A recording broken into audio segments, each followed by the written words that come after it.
What a beautiful day. Thank you all for being here. Good afternoon.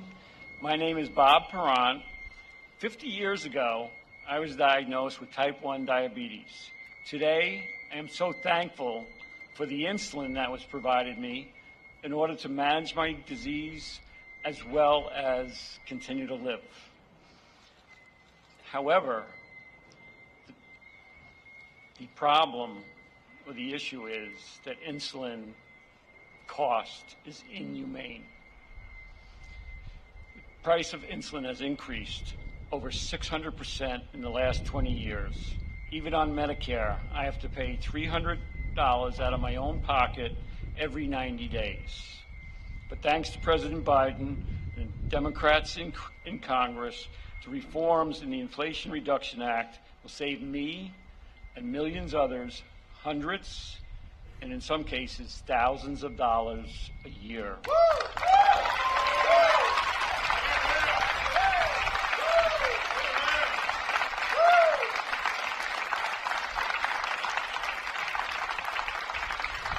To me, that's sleep insurance, because I can go to bed at night knowing that my out-of-pocket costs for all that I have is going to be affordable and predictable, and that's very key. The Inflation Reduction Act is historic, lowering prescription drug prices through Medicare negotiation. Thank you.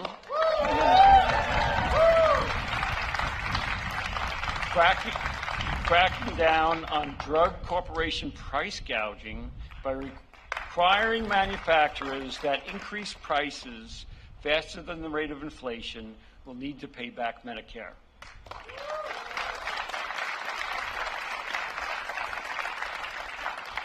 And next, I think is the most important thing for me and for so many others, is the out-of-pocket cost. That will be big. For me, the Inflation Reduction Act will allow me to do things I cherish, be able to travel to see my grandkids, and also worry less about depleting my retirement savings. For others, lower drug costs will be the difference between life and death, and that does happen. This is why today I am honored, very honored, to introduce a man who stood up to Big Pharma.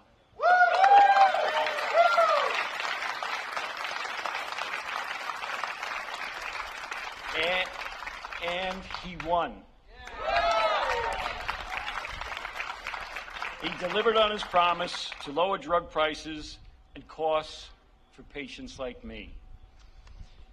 Ladies and gentlemen, President Joe Biden.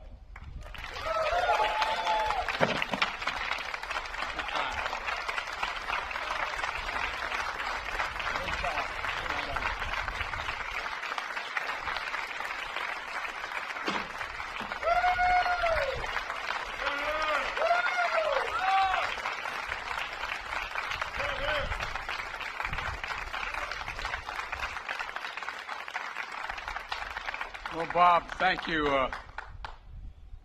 Thank you very much for that introduction. Bob didn't tell you one of the most important criteria he had to be here, in addition to being a fighter, was he had 2 daughters-in-law and a son who went to the University of Delaware.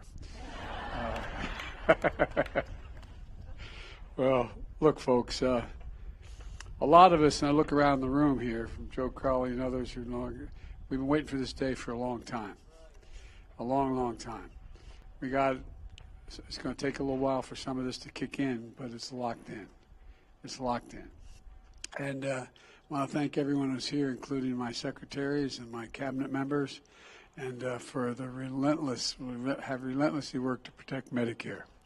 But before turning the topic I want to discuss today, I hope you'll indulge me. I want to talk a little bit about the crisis people are facing in Florida right now.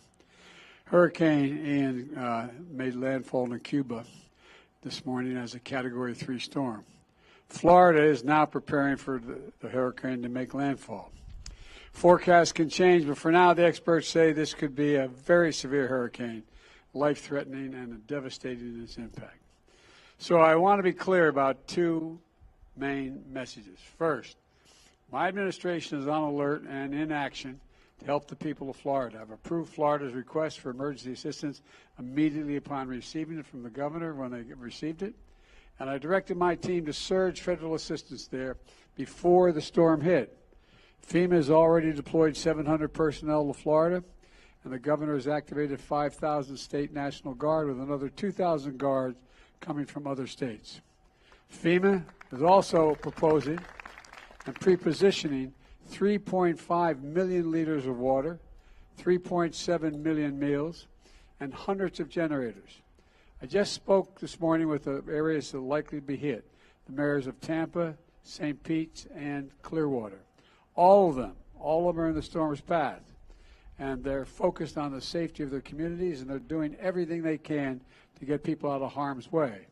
I told each one of them my conversation separately. Whatever they need, I mean this sincerely, whatever they need, contact me directly, and they know how to do that. I have a lot of personnel down there already. We're here to support them in every way we can. Second thing I'd like to mention is the citizens in the potential impact area should obey the instructions of local officials, evacuate when ordered, and be prepared for the storm when it comes. And evacuations have already been called for, and apparently they're going along in a fairly orderly way in each of the three cities. Your safety is more important than anything, and I know our hearts are with everyone who will feel the effects of this storm, and we'll be with you every step of the way. We're not going away.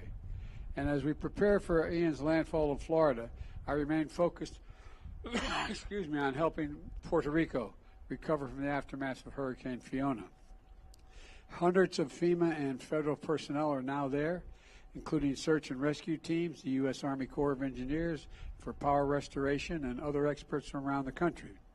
FEMA has already distributed $40 million in direct assistance to survivors to help them begin to rebuild their homes, and FEMA also is providing $700 in direct assistance to families displaced from their homes to meet critical needs of food, first aid, prescriptions, and baby food and fuel now. And I immediately approved the expedited major disaster declaration to provide individuals with public assistance to help their communities recover as well. This declaration will get federal resources out quickly and help people start to rebuild their lives. They've been through a rough period since the last hurricane. And as part of the declaration, I've also authorized a 100% federal funding for debris clearance and rescue for power and water restoration, shelter and food for the entire month. And to the people of Puerto Rico who are still reeling from Hurricane Maria 5 years later, we're with you and we're moving forward with you, and we're not going to go home till it all gets done. Now, today's events about Medicare. You know, I want to share the progress that we've seen in making to bring down health care costs and strengthen Medicare, which is, for so many seniors, the only thing they can rely upon, and we've worked really hard to maintain it. The way I think about it is the way my dad talked about, the way so many of you at home talk about issues around the kitchen table. How much are your monthly bills? How much do you have to pay for the necessities? And will there be enough at the end of the month for just a little bit of breathing room, as he used to say? Just a little breathing room. A big cost and a big concern for most folks is prescription drugs and other health care. Reducing that cost and concern is one of my top priorities. That's why I signed into law the Inflation Reduction Act, one of the most significant laws in our history. It finally delivers on the promises that many of us have made in this audience as well, that the American people have had to undergo for decades that we're going to change. For example, we pay more for prescription drugs than any other advanced nation in the world, and there's no good reason for it. For years, many of us have been trying to fix this problem, but for years, Big Pharma has stood in the way. Not this year. This year, the American people won, and Big Pharma lost. For years, there's been no check on how high or fast Big Pharma can raise drug prices.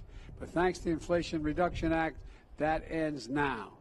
Now, if Big Pharma tries to raise drug prices faster than inflation, they'll be penalized, and they have to rebate the money to Medicare. And from now on, if you're on Medicare and you have diabetes, the cost of your insulin will be capped at $35 a month per prescription. Bob just told you what a difference it's going to make in his life and what it could have made in his life had this been around a long time ago. And now we want it to be the case for everybody to have a peace of mind. Wanted to cut the cost of insulin for everyone, including hundreds of thousands of children with type 1 diabetes. But unfortunately, we had that in the bill. The Republicans were able to get the votes to strike that out of the bill. It cost only $10, by the way, to make a bottle of this insulin. $10, and there's no patent on it. It's $10, okay? And they're charging, as Bob told you, they charged him 30 or more times that cost. Just imagine being a parent. Imagine being the parent of a kid suffering from type 1 diabetes, knowing you didn't have the money. Let's say you're paying $500, $600, $700 a month. You don't have it. How in God's name, not a joke, how in God's name do you look at that child, knowing you can't afford it, you don't have the insurance, you have no way of getting it? How do you undergo that? My dad would say it not only deprives that child of a healthy existence, but it deprives a parent of their dignity. Their dignity. You know, well, just imagine if we're able to provide this for everyone in America at $35 a shot. Look, I haven't given up on this. You know, we're going to go back at this, and we're going to lower the cost of life-saving insulin for children as well as families, for everybody, whether they're on Medicare or not. Look,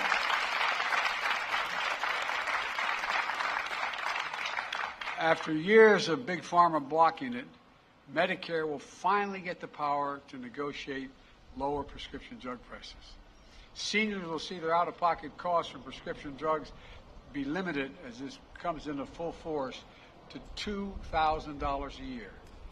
No senior will have to pay more than, on Medicare, will pay more than $2,000 for all their prescriptions, whether it's cancer drugs or anything else. Thousands of Americans on Medicare pay more than $14,000 a year for blood cancer drugs, more than $10,000 a year for ovarian cancer drugs, more than $9,000 a year for breast cancer drugs. Many people on Medicare skip those cancer drugs that they need because they can't afford them. It's a simple proposition. They can't afford them.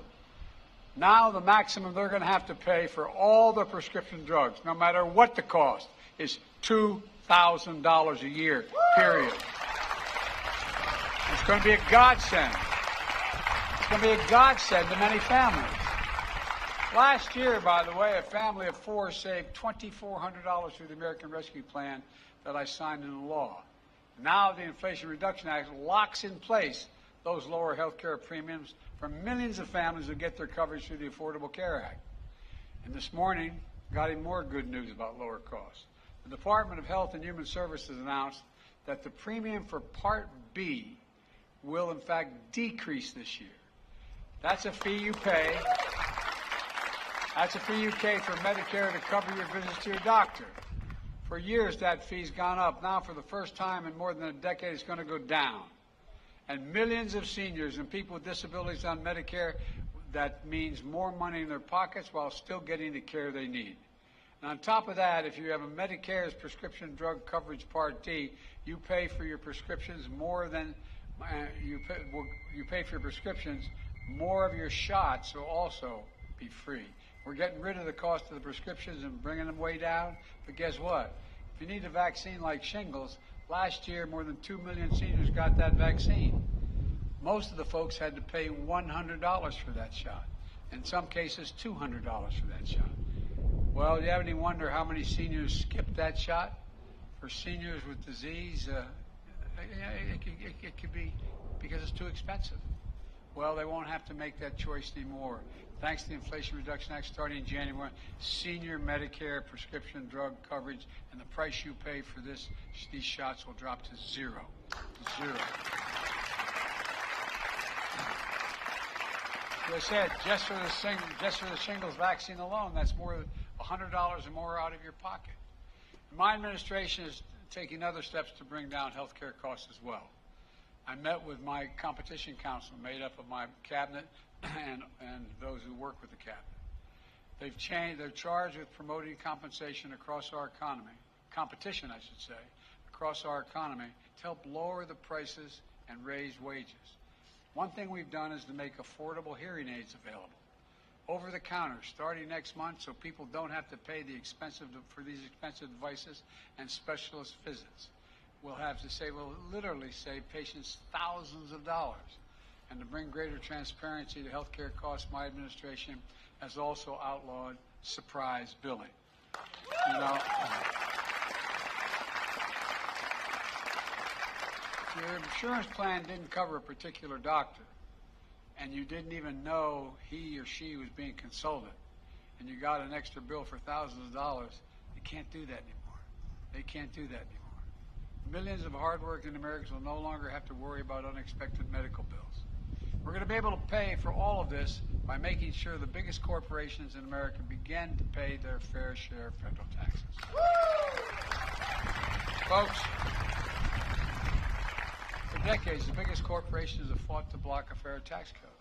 Under Donald Trump, my Republican friends had no problem enacting a $2 trillion tax cut that overwhelmingly benefited the wealthiest Americans, the biggest corporations, that not a penny of which was paid for, and massively increased the federal debt. In 2020, 55 of the biggest corporations in America made $40 billion in profit. I'm happy for their profits. But they didn't pay a single penny in federal income tax on $40 billion in taxes. But this year, even though some of the biggest corporations in America flooded Capitol Hill with lobbyists and money, they lost and we won.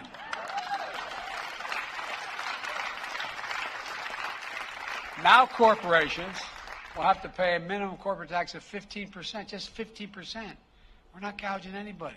15% minimum. That's it. That's it. The days of $1 billion companies paying zero taxes are over, though. There's enough money there to pay for an awful lot of this. And let me be crystal clear about something else. No one, as I said when I ran, no one earning less than $400,000 a year will pay a single penny more in federal taxes. If you're making less than $400,000, and I hope none of you are, I hope you're all making more than that, you don't have to pay a penny more in taxes if you make less than $400,000. You know, that's a commitment I made in my campaign, and a commitment I'm keeping. And we're doing all this by bringing down the deficit at the same time. Hear about us being big spenders? Well, they raised the debt by $2 trillion. We've reduced the deficit in my first year, 2021, by $350 billion. Okay? The need was some student loan forgiveness and all the cost of all these things. We're on track to reduce the deficit this year, fiscal year, by more than $1 trillion. The Inflation Reduction Act will reduce it another $300 billion over the next decade.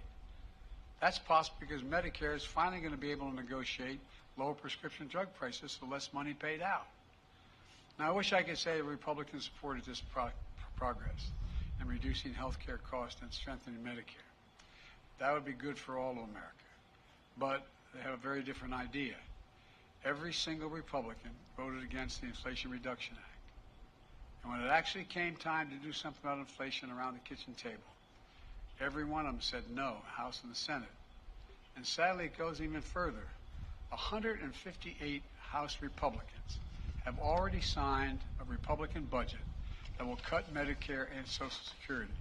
I know you think I'm probably exaggerating that, but there's a pamphlet, 12-point plan to rescue America by Senator Scott of Florida, okay? I won't read through all of it, but it says, all federal legislation sunsets in 5 years. If it is worth keeping, Congress can pass it again. Translated, if you don't vote to keep it, you don't get it. Now, what do you think they're going to do when the House Budget Committee started talking about the cost of Medicare and Social Security and why we can't afford it?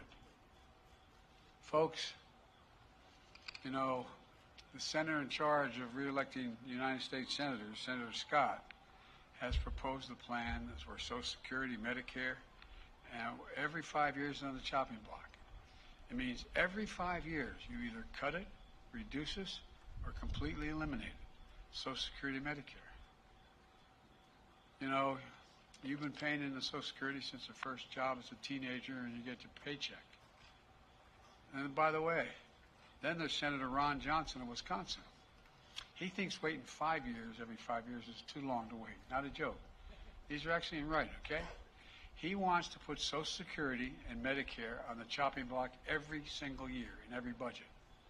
If Congress doesn't vote to keep it, goodbye. Now, it's not just Social Security and Medicare he wants to deal with. He wants to put veterans' benefits and everything else of the federal budget at risk. He's the same person who said that if Republicans gain control of Congress, they should once again try to repeal the Affordable Care Act, which, by the way, is the only reason why millions of people with pre-existing conditions are able to get health care, is the Affordable Care Act. Literally, not figuratively. Literally. Then last week, Republican leader of the House unveiled what he called the Commitment to America. God bless America. It's a thin set of policy goals with little or no detail that Republicans say they'll pursue if they regain control of the Congress. In the course of nearly an hour, here are a few of the things that we didn't hear. We didn't hear the words Medicare or Social Security. And he said for the first time they'll get what the first thing they're going to do is repeal the Inflation Reduction Act. Well, guess what? All those things I mentioned we're going to do, they get rid of all of them with the repeal. I have a different idea. I'll protect those programs. I'll make them stronger. And I'll lower your cost to be able to keep them. Let me close with this. Over the last few years, we've faced some of the most difficult challenges in our history. But we're actually making progress, helping folks get just a little more breathing room. Lowering health care costs and strengthening Medicare is a big part of progress that we've been making on inflation, not just with gasoline prices and other progress. It's one of the reasons why I'm so optimistic about America's future, for real. We have to remember who in God's name we are.